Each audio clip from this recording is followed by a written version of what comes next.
I'm going to talk about a medical case study uh, about a 28-year-old Saudi woman who overdosed on paracetamol and went blind, which is really shocking.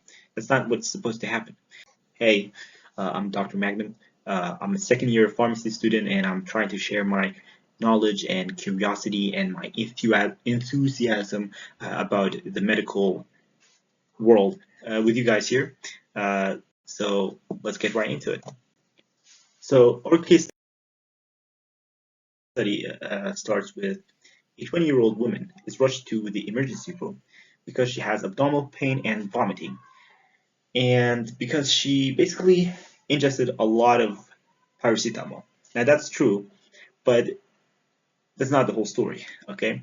Paracetamol is an analgesic, which means it relieves pain, and antipyretic, which means it reduces fever. That's why paracetamol are used. For example, in pain, it just reduces pain and reduces fever. So this is really interesting about this case. She goes into a coma. This is very, very urgent care. Very urgent care situation, and the doctors are on their toes trying to find a solution to what is happening. So that's where we come into the diagnosis. The doctors, the hero of our story, conduct a bunch of tests.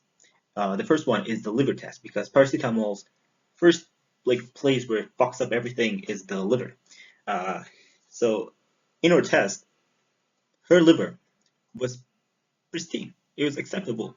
It was not really damaged, which is first clue. Second clue, they looked at her blood pH, and that was really, really low. Acidic blood pH. So now they look at this and they're like, okay, there's two other tests they have to look at. It's lactic acid and urine ketone. And those two fail to explain the high acidity. So this kind of gives them the first clue as to maybe she also took another substance with the paracetamol, mainly being an alcohol, because alcohols, they increase your blood acidity, but they don't really cause your lactic acid or urine ketones, to rise up or go out of balance. To sort of explain why her blood is so acidic. And the second thing they looked at is the high osmolality gap. This is another sign that kind of proves or kind of gives a clue to an alcohol ingestion. So, methanol is metabolized to formic acid by the liver. That's why it causes the acidity, right? Without really forming lactic acid or urine ketones to increase. Methanol toxicity was later verified. You know what that means? The hospital didn't really have this tools to scan for the methanol. So at that, in the urgent, in the case as it was happening in the emergency, they didn't know for sure if it was methanol. But then later on, it was verified. The first one is because a very common symptom of methanol toxicity is the vision loss, and she had the vision loss. And the second one is they looked at her brain after she recovered, and there was damage associated with methanol toxicity in certain parts of her brain. That kind of gives us a clue that, and kind of verifies for a case that she actually did, in fact, co-ingest methanol with paracetamol. And this is where the case is kind of like getting a little bit juicy. And, this is not a boring, I'm teaching you how paracetamol fucks you up and how methanol fucks you up. This is where the case kind of gets a little bit juicy because the symptoms of paracetamol toxicity and methanol toxicity, they kind of overlap, and we can see it in this case. That's why it was like very, very kind of strange for the doctors. They're like, we're supposed to have a paracetamol toxicity, but there's all these things that kind of point towards something else. That means for treatment, oh yeah, I have to talk about methanol toxicity. I'll talk about the treatment. But yeah, for treatment, we need more complex ideas. To understand our case better, we need to understand methanol toxicity. So what happens to your body when you take methanol? First of all, methanol is relatively, low toxicity. right? It doesn't really do a lot of things. It's only bad once it's metabolized by the liver to a substance which is called formic acid. The formic acid is highly toxic, and what it does to the body. First of all, it does metabolic acidosis to your body, which means is that it really increases the blood pH. No, actually, it decreases the blood pH and makes your blood more acidic. And this blood acidity damages a lot of things. This is the root cause of all the symptoms of methanol toxicity. It's the formic acid turning into this basically lowering the blood pH and making the blood really acidic. It's going to cause a lot of damage to the CNS, to the eye, to the body, to the proteins. This is where your body always needs a certain pH to operate, and you're disturbing that balance, and everything goes wrong. The first thing that goes wrong is your eyes. You lose, not the first thing per se, but one of the things, you're going to go blind because the high acidity is going to affect your eye, and you're not going to be able to see anymore. Another one is the brain damage, which kind of gives us an explanation to why she went into a coma, because her high acidity in her blood, due to the formic acid, caused brain damage. Again, we looked at that later on to actually verify methanol toxicity, and that led her to go into a coma. So now, the moment we have been waiting for, the treatment, only because I kind of spoiled it. Sorry. I'm taking these breaks here and there to catch my breath. I don't know why I'm going out of breath. But anyways, the first thing they used is N-acetylcysteine. N-acetylcysteine is a great antidote for paracetamol because it replenishes the glutathione. Again, like methanol, paracetamol is not that bad, but when it turns into NAPQI, which is basically the active metabolite that's really toxic, that's where all the problems come from. Now, this NAPQI is neutralized by something called glutathione, and N-acetylcysteine basically replenishes that glutathione, basically allowing your body to neutralize all the NAPQI, which is the harmful metabolite of paracetamol. And I really rambled about how the high acidity in her blood is really a big problem. And so how do we fix that? We use something called sodium bicarbonate, and the sodium bicarbonate basically decreases the blood acidity and neutralizes and basically restores the balance of the blood, which means that we're not going to have as much damage anymore because of the formic acid. And the third thing that was really used here was hemodialysis, which is very common in a lot of toxicity, because hemodialysis basically filters the blood and then basically extract all the harmful substances and toxins out of the blood and cleans it up and puts it back into the patient's body so they can recover faster. Now, do you remember how I said that methanol turns into formic acid, and that's really the really bad part of it? Now, we have an antidote for this, but not in the hospital where she was in. Fumipizole basically prevents the methanol in turning into formic acid, but in our case, the hospital didn't actually have fumipizole in stock. I'm going to talk about that later, but imagine you are sick as fuck and you don't even have the treatment for it. It's not in stock.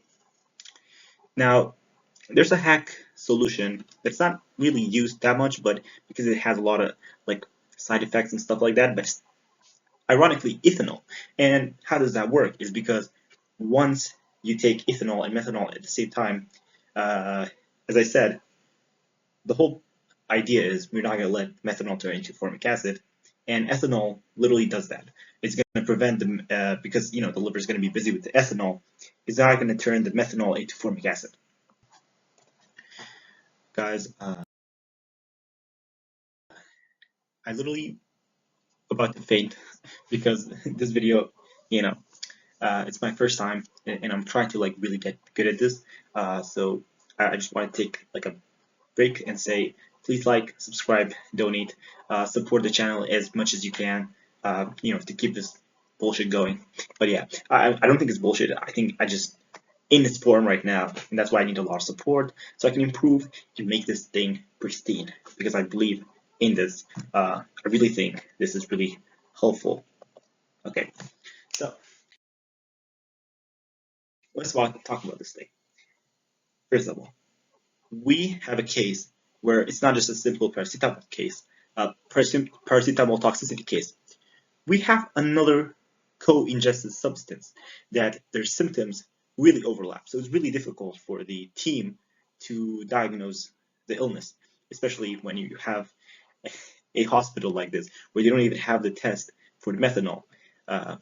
So it's this case really shows that like sort of the importance of you know when you're looking at the diagnosis, to not have any preconceived notions about, oh, this is a paracetamol, case. You should also look at other things, as simple as a methanol toxicity, because certain times we have overlapping symptoms. And now, as I talked about how like ethanol can technically be used for methanol toxicity, in this case, because methanol was also co-ingested with paracetamol, the liver was safe, because the liver was busy with the methanol. Now the methanol is worse than the paracetamol, in my opinion, because like methanol like causes blindness and stuff like that. Paracetamol is like a little bit slower in toxicity, and also you need really large doses of paracetamol for it to be toxic. Paracetamol is like one of the safer drugs, but methanol is really toxic. Don't try it. Okay, and if you try to end yourself with paracetamol toxicity, don't take ethanol. I'm just joking. That's a tasteless joke. And now the treatment.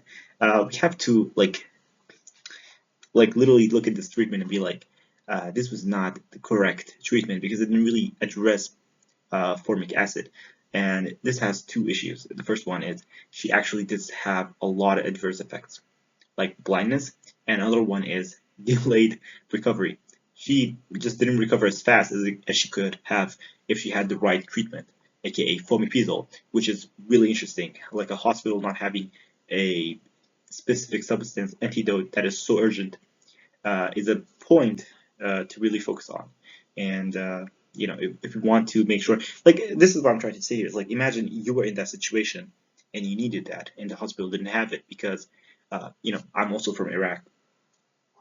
The government is like, I'm not putting a lot of thought into this or a lot of money into this. So this is an emergency case and these substances should be available in a hospital. So yeah, this is our case. To conclude everything, thank God she made a recovery. But what a recovery. It was a delayed recovery, and she went blind for the second day, but she recovered. She regained her vision. But at the end of the day, she recovered. That's really important. I also want to point out the importance of proper diagnosis. We have to not just look at, oh, she has a paracetamol toxicity. We should also look at other things because, certain times, certain substances, they have overlapping symptoms. Another one is the hospitals should really keep stocks of medicine for all patients, for all cases, because this is human life we're talking about. This is not like the supermarket where your favorite biscuit is out and you're gonna fucking die, because that's not gonna happen. But in a hospital, your antidote is gone, you're gonna fucking die and you're gonna have all these side effects. But she recovered because they worked with what they had. And I think that's a pro of our system in the Middle East. It's like we're really smart and we're really creative with what we have, unlike America where everything has to be with insurance and stuff like that. I have a video like insurance and stuff like that if I've not removed it because it's so fast. But anyways, thank you guys for sticking to this video till here. Please like, subscribe, donate, and stay curious, man. I'm like this is my second time doing this. It's really awkward. It's really weird. I don't know what the frick I'm doing. The slides here, I need to design better slides. I really didn't like to show my face, but I'm still gonna do it. What's gonna happen? I'm gonna get famous. People aren't gonna know. My family are gonna know that I have a YouTube channel. My relatives are gonna know. Who cares? I don't give a shit. I just want to genuinely like sort of make a change here and like really educate people on medical case study videos and stuff like that. There's one YouTuber who does it, Chubby Inu. I love you, dude. I love his videos because I started pharmacy. I was not really into pharmacy and stuff like that, but his videos, just the medical cases and stuff like that. I learned so much, and I was what the fuck was that? I was so interested in like medicine after watching those videos, and everyone is selling a course on how to make money and how to start a YouTube channel, and everyone is talking about productivity and all this shit. This is productivity. Learning about your body or someone else's body. Uh, Educational content like this is educational content, not how to start SMMA, because self-improvement and stuff like that. I was really into that type of content. I'm just bored of that. And when I want to look for scientific stuff, there's just not enough of them. So that's why I wanted to make videos like this. And hopefully, it's going to have other benefits, like me like learning more about, because I'm researching all these things, learning more about my field. And yeah, that's enough for this video. Thank you guys.